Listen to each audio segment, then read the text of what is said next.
ಕೋಟ್ಯಂತರ ರೂಪಾಯಿ ಹಣದ ಹೊಳೆ ಹರಿಸ್ತಿರೋ ಚಿನ್ನಸ್ವಾಮಿ ಕ್ರೀಡಾಂಗಣ ಬೆಂಗಳೂರಿನ ಮಹಾತ್ಮ ಗಾಂಧಿ ರಸ್ತೆಯ ಆರಂಭದ ಬಿಂದುವಿನಲ್ಲೇ ಇದೆ. ಇದು ಕಬ್ಬನ್ ಪಾರ್ಕ್ನ ಅಂತ್ಯ ಬಿಂದುವೂ ಹೌದು. ಮೊದಲು ಇದೊಂದು ಸರ್ಕಾರಿ ಜಾಗವಾಗಿದ್ದು ಮಕ್ಕಳೆಲ್ಲ ಆಟ ಆಡ್ತಿದ್ರು. ಅದು 1950ಕ್ಕಿಂತ ಮೊದಲು. ಆಮೇಲೆ ಅದೊಂದು ಆಟದ ಮೈದಾನವಾಯಿತು. 50-60 ವರ್ಷಗಳ ಹಿಂದೆ ಕ್ರಿಕೆಟ್ ಅಂದರೆ ಸೆಂಟ್ರಲ್ ಕಾಲೇಜ್ ಮೈದಾನನೇ. 1930-33ರ ಸುಮಾರಿಗೆ ಮೈಸೂರು ಕ್ರಿಕೆಟ್ ಸಂಸ್ಥೆ ಅನ್ನೋ ಹೆಸರಿನ ಕ್ರಿಕೆಟ್ ಪ್ರಿಯರ ಸಂಸ್ಥೆಯೊಂದು ಬೆಂಗಳೂರಲ್ಲಿ ಅಸ್ತಿತ್ವಕ್ಕೆ ಬಂತು. ಅದರ ಸಂಸ್ಥಾಪಕ ಸದಸ್ಯರಲ್ಲಿ ಒಬ್ಬರು ಮಂಗಲಂ ಚಿನ್ನಸ್ವಾಮಿ.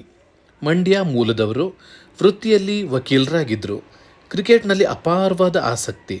ಆಗ ಕ್ರಿಕೆಟ್ ಸಂಸ್ಥೆಯ ಕಾರ್ಯಸ್ಥಾನ ಕೂಡ ಸೆಂಟ್ರಲ್ ಕಾಲೇಜು ಮೈದಾನನೇ ಆಗಿತ್ತು. ಮೈಸೂರು ರಾಜ್ಯ ಕರ್ನಾಟಕವಾದ ಮೇಲೆ ಮೈಸೂರು ಕ್ರಿಕೆಟ್ ಸಂಸ್ಥೆಗೆ ಕೂಡ ಕರ್ನಾಟಕ ರಾಜ್ಯ ಕ್ರಿಕೆಟ್ ಅಸೋಸಿಯೇಷನ್ KSCA ಅಂತ ಮರುನಾಮಕರಣ ಮಾಡಲಾಯಿತು. ಎಂ ಚಿನ್ನಸ್ವಾಮಿಯವರ ಪ್ರಯತ್ನದಿಂದ ಹಾಗೂ ಪ್ರಭಾವದಿಂದ KSCA ಸ್ಟೇಡಿಯಂಗೆ ಈಗಿನ ಆಯಕಟ್ಟಿನ ಮೈದಾನದ ಜಾಗ ಮಂಜೂರಾಗಿ 1969ರಲ್ಲಿ ಶಿಲಾನ್ಯಾಸ ಕೂಡ ನೆರವೇರಿತು. 1970ರಲ್ಲಿ ಸ್ಟೇಡಿಯಂ ನಿರ್ಮಾಣ ಕಾರ್ಯ ಆರಂಭವಾಗೇ ಬಿಟ್ಟಿತು. ಸ್ಟೇಡಿಯಂನ ಒಡೆತನ ಕರ್ನಾಟಕ ಸರ್ಕಾರದ್ದೇ, ಈಗಲೂ ಕರ್ನಾಟಕ ಸರ್ಕಾರದ್ದೇ. ಆದರೆ ಅದನ್ನು ನಿರ್ವಹಿಸೋಕೆ ಬರೋಬ್ಬರಿ 100 ವರ್ಷಗಳಿಗೆ ಕರ್ನಾಟಕ ರಾಜ್ಯ ಕ್ರಿಕೆಟ್ ಅಸೋಸಿಯೇಷನ್ಗೆ ಲೀಸ್ ಕೊಡಲಾಗಿದೆ.